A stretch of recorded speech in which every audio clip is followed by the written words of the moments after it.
There's a growing list of states in the US that are now adding mandatory age verification requirements to usage of the internet for any websites that may contain varying levels of adult content. Now, for the past week, we've spoke on an individual level. Wisconsin's new law that would basically require websites to ban access from VPNs, i.e. social media platforms, if they detect traffic from a VPN, they're to effectively block access. And then on top of that, Michigan just wants to have a blanket ban on VPN usage.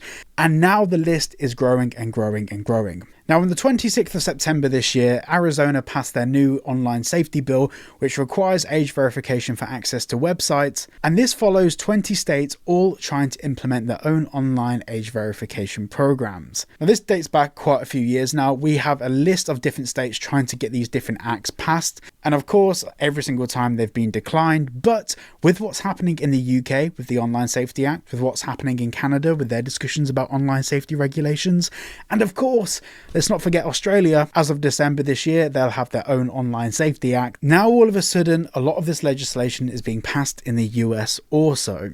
And we're going to go through some of the information about this, but I'll be brutally honest, I'm genuinely really confused. Of course, when I started this channel, I started talking about the Online Safety Act, and there was a lot of Americans in the comments like, well, this wouldn't happen in the US. And I need to clarify that I'm not trying to be right. I don't care about being right in this instance. I'm as disappointed as everyone is in this. But we all need to, whether you're from none of these countries or any of these countries, we all need to take this seriously, because the UK, Australia, Canada, and the US are gateways. When legislation gets passed in the free world, countries that are slightly more strict on these things find it a lot easier to pass the same regulation. And at the end of the day, if the UK has this regulation, if Canada's working on it now, if Australia has this legislation, and now US states literally within weeks or days of each other are passing the same legislation, this is going to be a bigger problem for everyone. And at the end of the day, people aren't kicking off enough about it, which is why it's happening and why these bills are being passed. I do like to poke a bit of fun and joke in my videos and, throw a few little jabs at certain governments and stuff, but this is genuinely very serious. Now, just before we jump into this article, I think now more than ever, if you are considering a VPN, now might be the time to pull the trigger on it. With my link down below for private internet access, you can get yourselves 4 months free, 86% off. It's a great way to support the channel. And at the end of the day, the more people use VPNs, the less effective this legislation becomes, the more pointless it looks, and the more likely it is for it to get overturned. So I think now more than ever, I'm very proud to be sponsored by private internet access. Anyway, let's just get into this article.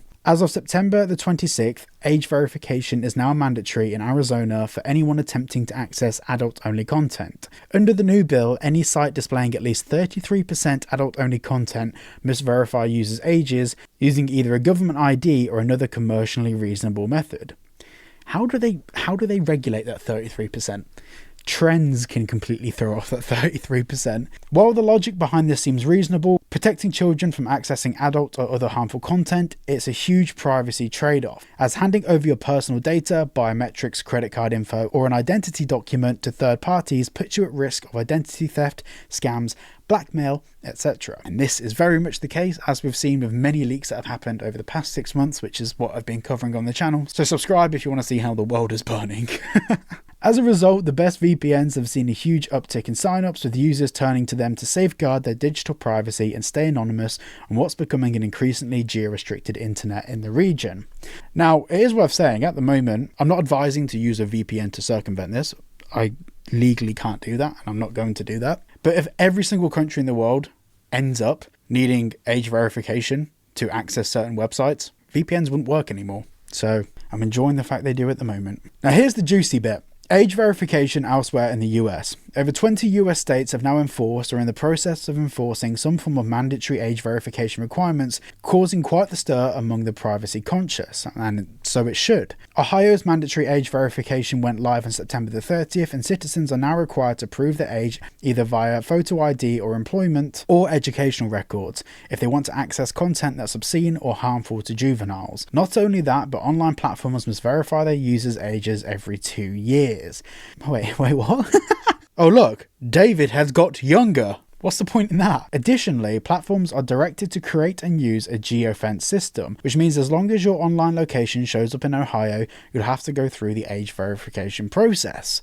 However, experts have warned that it sets a troubling precedent for increased government control over the open internet. Plus, the vague wording around what constitutes as harmful content could end up blocking educational resources. I love how all of this article is talking about what could happen. Look at the UK.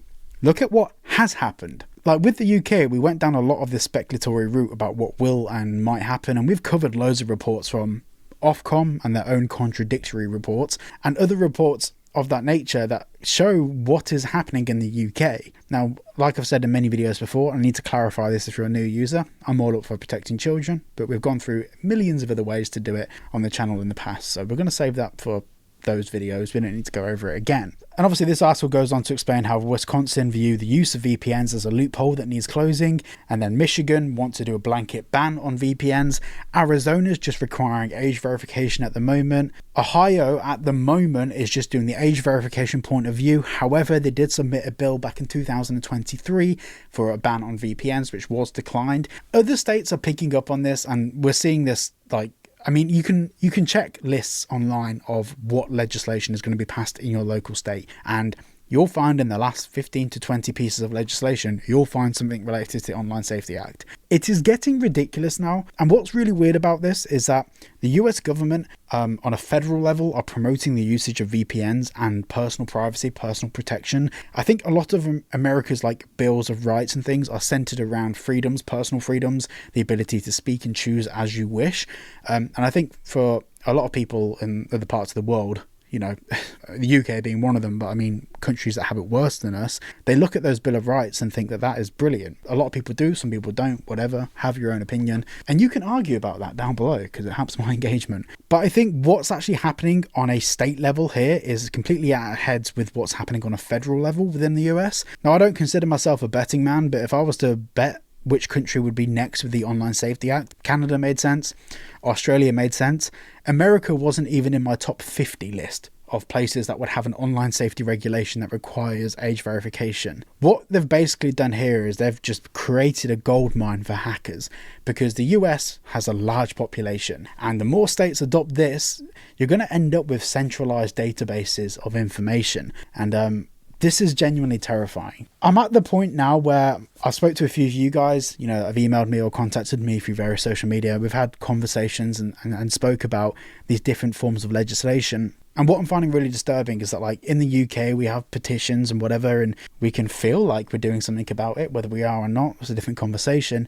But when this starts to spread to countries that are out of, like, the jurisdiction of reach for creators or, you know, people with actual concerns to talk about, we end up in this slippery slope where this is now too big to really do anything about. I'm not being defeatist here. There's still things that we can do, and as we see this evolve and understand the legislation better, there'll be different methods that we can discuss to actually not necessarily circumvent it, but actually do something about it to get it overturned. But we're basically ending up with a problem here where, you know, one government does it, loads of people speak up, and, you know, you'd think that the massive amount of people that talk about it could overpower that decision. But then when you get every government trying to do it, you end up feeling pretty powerless in these instances. And I'm just, you know, we could wait for a massive cyber attack to happen to prove that this is dangerous, but it shouldn't come to that.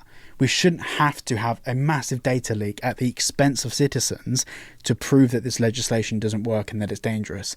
We should be able to get to that point and get away from these issues before it becomes a bigger problem for us as a society. And when I say us as a society, I don't mean the borders that separate countries. I mean us as people on this planet should not be having to submit identification to have access to information. Now, I understand that, you know, the dumbest way you can dumb this down and say you don't care about children, you just want to goon on the internet, and that's pretty much what governments have tried to simplify the argument down to, not really realizing that in the case of Discord with their data leak, that this isn't about the content we access, it's about what we have to do to access that content. It does concern me.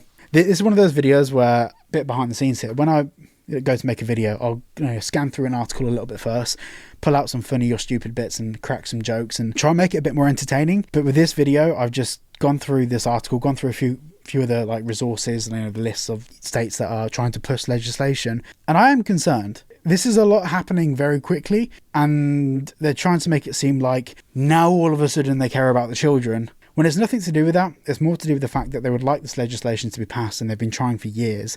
And now that it's been passed in other countries and other locations and other states, it's far easier to actually pass this legislation because there can be less resistance to it because it's been normalized. Handing over your passport to visit websites is slowly but surely becoming normalized, and it really shouldn't. It really shouldn't. Anyway, check out private internet access at the link down below if you're looking for a fantastic VPN. Get 4 months free and 86% off. And we'll keep following this, these concerning updates, and I shall see you all in the next video.